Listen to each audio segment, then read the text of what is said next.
Well, Iran's aerial attack on Israel over the weekend renewed calls immediately for quick action from Congress on legislation to provide defense aid to Israel.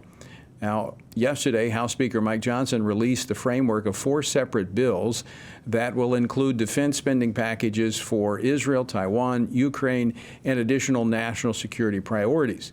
The Israel bill, which is first up, could receive a vote Friday. Now, this comes as the Biden administration confirms it will not support a standalone legislation for aid to Israel.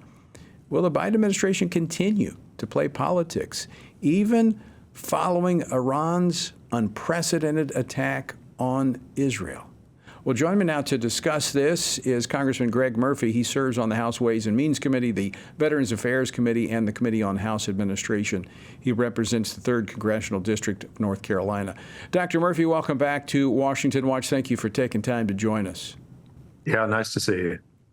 Before we get into the specifics of the legislation coming to the House this week, give us your reaction to Iran's attack on Israel this past weekend. You know, Tony, that was the first time we ever saw a true offensive attack come from the country of Iran across the Jordan border, across Syria, into the heartland of Israel.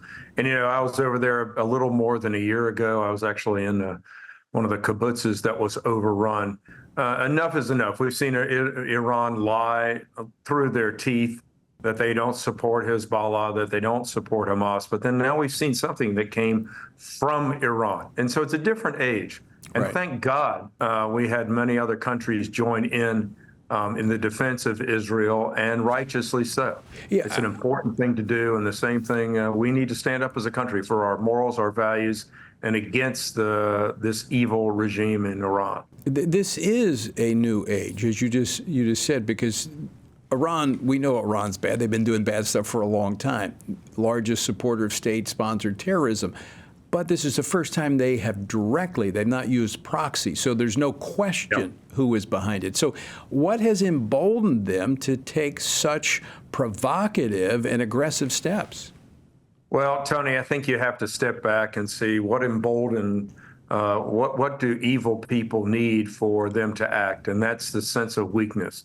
And we saw that in the Biden presidency within, 6 months of his presidency, when we very ingloriously left Afghanistan after 20 years. President Trump had a very metered approach to the Taliban. You do this, then we'll do this. You do this, then we'll do this. But Biden made us leave in the middle of the night only to try to score a political win, to say, hey, I'm the president, I got us out in 20 years.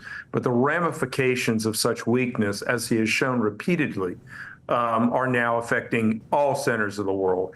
And so I firmly believe Ukraine would have never happened had Biden not done that, and Putin never would have jumped that. And it's also now testing China. We're all testing Israel, that these enemies, these actors, they're very emboldened to attack democracies. And so that's what we're seeing. We're seeing them acting upon weakness, and that's what Joe Biden's presidency has been all about. Congressman, I think your assessment is spot on. I agree 100% with how you've described it.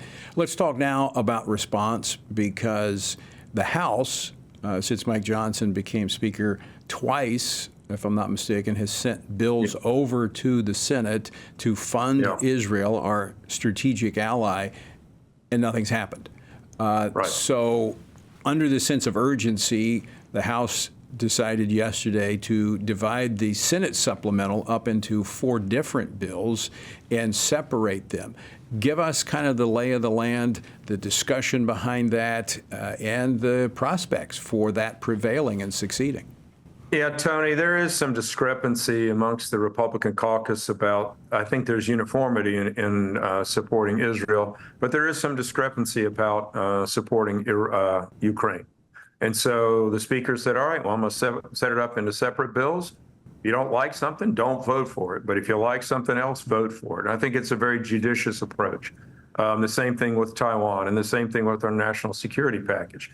We have to let the votes come to the floor. And I have a major issue, and I will say this, a major issue for those who vote against the rule.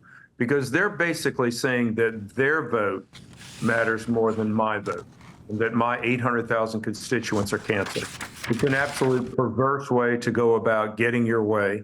And people have to learn back to, we live in a democratic republic. We each get a vote. And if you don't win, you don't win.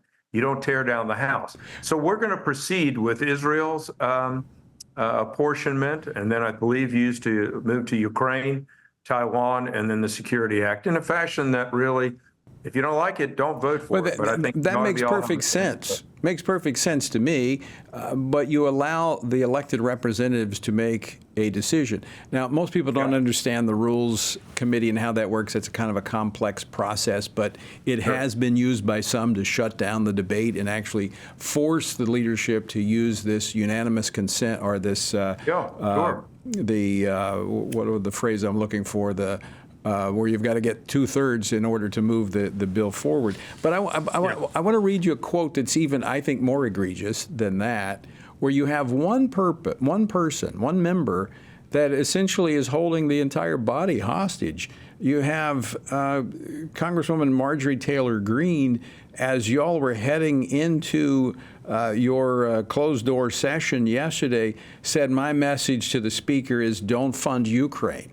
Suggesting that she's going to trigger a vote to vacate the chair. How is that fair to the other members of Congress?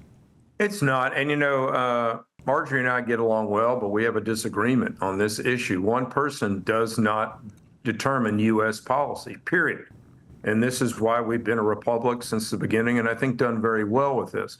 She has a personal desire not to do that, and that's fine. Have your own desire. I personally feel it crucial, absolutely crucial, to fund Ukraine, as they're the crux of the East meets West now. I think, it's essentially a war caused by Biden again. But the Ukrainians now are basically being outgunned 10-1. And we can't let that democracy die, because Putin will roll over and then he'll do the next thing and the next thing. He is just as bad as Hitler ever was, as Stalin ever was. We have to say no to evil. Well, I actually met with some pastors from Ukraine today discussing the torture that is taking place at the hands of Russians as they go into these cities, and they're torturing evangelicals, pastors, priests, those that are not a part of the Russian Orthodox Church. And I know that there's a problem there, because when I was on the U.S. Commission on International Religious Freedom, we identified the religious persecution taking place at the hands of Russia. And as we spoke out on, I was actually sanctioned by Russia. So I know it's happening, but now they're targeting Ukraine. I'm glad to hear you're part of the club, Tony. Yeah, well, I mean, if you speak out against them, that's the way the intolerant react. They won't have a conversation. They just try to silence. We've got the same thing going on in our own country. So let's talk now just a moment. We mentioned Margery Taylor Greene. That was percolated back up today with Thomas Massie saying that he would support that effort. I mean, come on. Look, we went through this process 3 weeks with Kevin McCarthy, which I opposed him being unseated. I didn't agree with everything, but it did not make sense.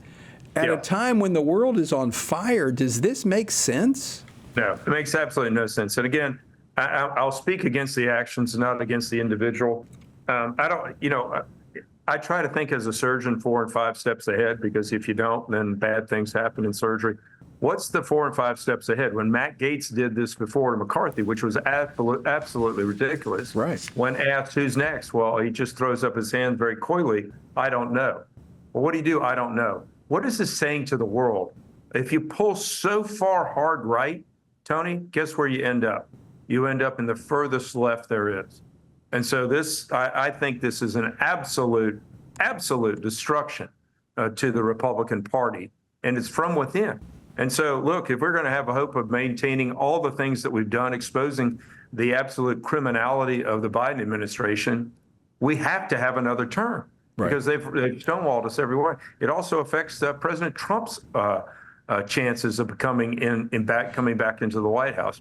We just have to have folks that need to stop thinking with emotion like Democrats do, and move forward and try to do something constructive. I get it. I get it. I get it. I get it. There's strong feelings.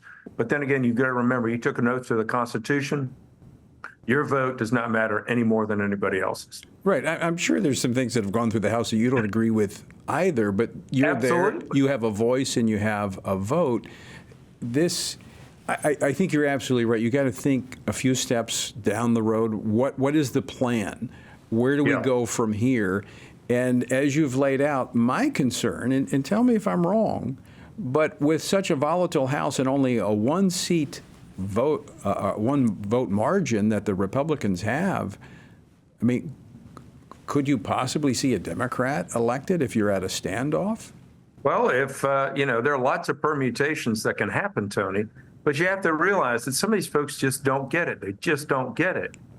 We have a one-seat majority. We don't have the Senate. We don't have the White House. We cannot have every full-blooded red meat Republican agenda. We just can't do it. It's not physically possible. And some folks just want to tear down the government to do it. What an absolute way to let the far left win. But you're a conservative. I mean, you've got Absolutely. a conservative record. You are from a conservative state. And you understand that this process, I mean, the process has to work out. We get, maybe in this Congress, we get inch by inch. Maybe in the next Congress, if we're successful, we go yard by yard. Sure, Why, but why is that so hard to understand? And I'm not, I like both those folks. I just disagree with their actions vehemently. I think they're very, very myopic. Final question for you, Congressman Greg Murphy. I want to, again, thank you for joining us today. What do you project is going to happen this week with these funding bills for military support? Yeah, so, we have to pass the rule, which is, again, if somebody votes against the rule, they're saying my vote's not important. We've already had some Democrats say they will vote for the rule, even if we have some that vote against it and Republicans. If we vote against the rule, I don't know what these people think is going to happen.